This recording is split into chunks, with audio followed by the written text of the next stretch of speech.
وآت المال علی حبہ، اور مال کو اس کی محبت کے باوجود خرچ کرنا،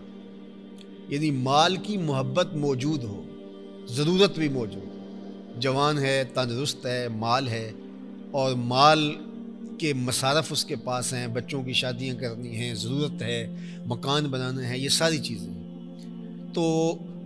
پھر بھی جہاں ضرورت محسوس کرے، غریبوں میں، یتیموں میں، لاچاروں میں، تو اپنے مال کا کچھ حصہ وہاں ضرور خرچ کرے۔ کچھ لوگوں کا یہ ذہن ہوتا ہے اور وہ بچپن سے ہی یہ ذہن پختہ کر لیتے ہیں کہ میں اب تو کما رہا ہوں، پھر میں اپنی ساری ضروریات پوری کر کے پھر میرے پاس جب میری ضرورت سے زائد کافی وافر مال ہوگا تو پھر میں لوگوں کی مدد کروں گا، اور وہ ذہن میں رکھے ہوئے ہوتے ہیں اور ساری زندگی یوں گزار دیتے ہیں۔ یہ ایک خود غرضی کی چھپی ہوئی کیفیت ہے کہ انسان راہ خدا میں ضرورت محسوس کرتے ہوئے بھی خرچ نہیں کرتا، اپنے رشتہ داروں میں، عزیزوں میں، لاچاروں میں، مجبوروں میں۔ وہ یہ سوچتا ہے کہ میں ابھی تو میں کر کیا لوں گا، ابھی کسی کو تھوڑی سی مدد کر کے کیا کر پاؤں گا، تو اب میں اس مال کو جمع کرتا ہوں، کاروبار کو بڑھاتا ہوں، اس کا حجم بہت اچھا ہو جائے گا، پھر میرے پاس اتنا مال ہوگا، میری بھی یہ ساری ضرورتیں پوری ہو جائیں گی، پھر میں اتنے فیصد یا اتنا مال جو ہے وہ کتنے لوگوں کے کام آ سکوں گا۔ تو وہ اس طرح اپنی زندگی گزارتے ہیں، اور یہ مال کی ایک چھپی ہوئی محبت ہے اور اس کو وہ ایک منصوبہ بندی قرار دے رہے ہوتے ہیں۔ ایسا نہیں ہے، مال کی ضرورت ہو تمہیں، علی حب ہی کے لفظ بتا رہے ہیں کہ اس کی تمہیں محبت بھی ہو، اس کی تمہیں ضرورت بھی ہو، لیکن تم اپنے اطراف کے اندر جب دیکھتے ہو تو اس وقت پھر تم جو ہے وہ اپنی ضرورت کو پس پش ڈال دیتے ہو اور اس ضرورت کو پورا کرتے ہو۔ اور جو مال کو ساتھ خرچ کرتا رہتا ہے تو اللہ اس کو اور عطا کرتا رہتا ہے، اور جو یہ منصوبہ بندیاں کرتے رہتے ہیں تو بعض کا تو ان کو پھر موقع ساری زندگی نہیں ملتا۔ اس لیے جو ہی آپ کے پاس مال آئے تو اس مال کی زکوٰۃ تو خیر واجب ہے، لیکن یہ جو لوگ ہیں جن کے لیے میرے رب نے کہا کہ دیا جائے، بعض نے کہا کہ زکوٰۃ کے بعد یہ واجب ہے، لیکن صحیح ہے کہ یہ زکوٰۃ کے بعد اس طرح سے واجب زکوٰۃ کی طرح نہیں ہے، لیکن یہ ہمارے اوپر لازم ہے کہ ہم اپنے معاشرے کے کمزور، اپاہج، لاچار، مجبور، غریب رشتہ دار، ان کی نصرت و اعانت کریں، اور وہ فہرست گنوائی۔ وآت المال علی حبہ ذوی القربی، قریبی رشتہ داروں کو۔ بہترین صدقہ وہ ہے جو پہلو تہی کرنے والے رشتہ دار کے ساتھ کیا جائے، کیونکہ جو پہلو تہی آپ سے کرتا ہے، آپ سے دور رہتا ہے، آپ سے ناراض ہے، آپ کو نقصان بھی کبھی پہنچاتا ہے، تو ایسے شخص پر صدقہ کرنے کو من نہیں چاہتا، اس لیے کہ نفس کہتا ہے کہ یہ میرا مخالف ہے، میرا شریک ہے، تو یہ آج مجبور ہوا ہے تو میں کیا سانپ کو ہی دودھ پلاؤں اور اس کو ہی کھڑا کروں، تو نفس شامل نہیں ہوگا۔ اور وہ عمل جس میں نفس شامل نہیں ہوگا، صرف اس کی ہمدردی اور اس کو رشتہ دار سمجھتے ہوئے اللہ کی رضا کے لیے کرے گا،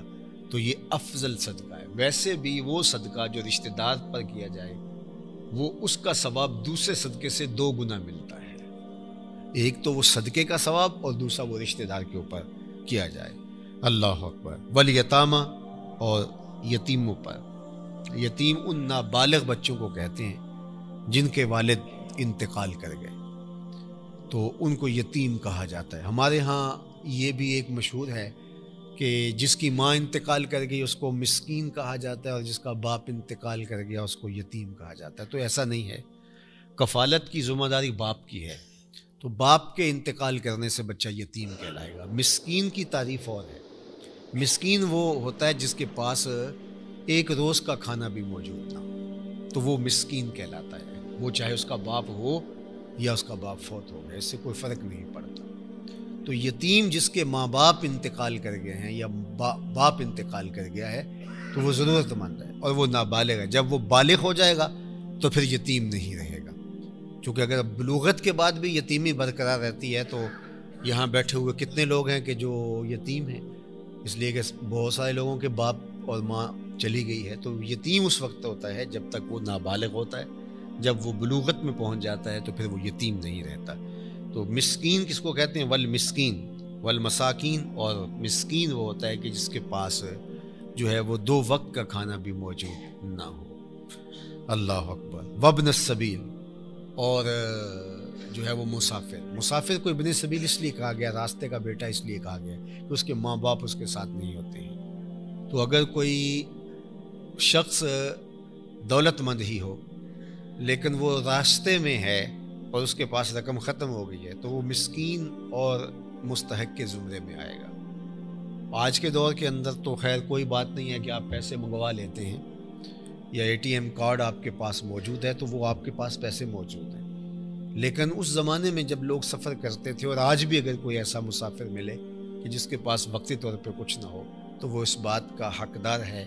کہ اس کی مدد کی جائے، اس کی نصرت کی جائے۔ وسائلین اور جو مانگنے والے ہیں، مجبوراً جو شخص مانگتے ہیں ان کو دینے کی ترغیب دی گئی، اور جس کے پاس ایک دن کا کھانا موجود ہے اور ایک رات کا کھانا موجود ہے،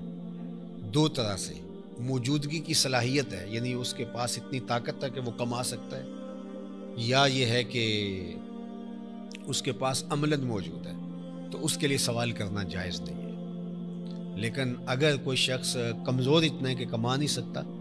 اور اس کے پاس ایک دن اور ایک رات کا کھانا موجود بھی نہیں ہے تو وہ بقدر ضرورت اگر سوال کر لے تو سوال کرنے والے کی جو مذمت آئی ہے اس مذمت کا یہ مصداق نہیں ہوگا۔ لیکن جس کے پاس پیسے موجود ہیں، رقم موجود ہے، کھانا موجود ہے، پھر وہ مانگتا ہے تو قیامت کے دن جو ہے وہ اللہ تعالیٰ جل شانہ کہ سخت عطاب کا وہ شخص حقدار ہوگا، اور ایسے شخص کو دینا بھی نہیں چاہیے جو پیشہ ور مانگنے والا ہو اور اس کے پاس ایک دن اور ایک رات کا کھانا موجود ہے اور پھر بھی وہ مانگ رہا ہے، تو اس کے لیے جو ہے وہ سائل جو حضور نے ارشاد فرمایا، 3 چیزیں قسم کر کے کہی اور اس میں ایک چیز ارشاد فرمائی کہ جو شخص سوال کا دروازہ کھول دیتا ہے اللہ اس کے لیے محتاجی کا دروازہ کھول دیتا ہے، تو وہ ساری زندگی پھر مانگتا ہی رہتا ہے، تو نہیں مانگنا چاہیے۔ اللہ اکبر۔ وفی الرقاب، اور جو پھنسے ہوئے ہیں، جو غلام ہیں ان کو آزاد کرنے کا جو ثواب رکھا گیا ہے شریعت اسلامیہ نے، اس کا ثواب کیا ہے؟ اگر کوئی شخص کسی غلام کو آزاد کرتا ہے تو اس کے ایک ایک عضو کے بدلے میں اس کے ایک ایک عضو کو آتش دوزخ سے نجات دے دی جاتی ہے۔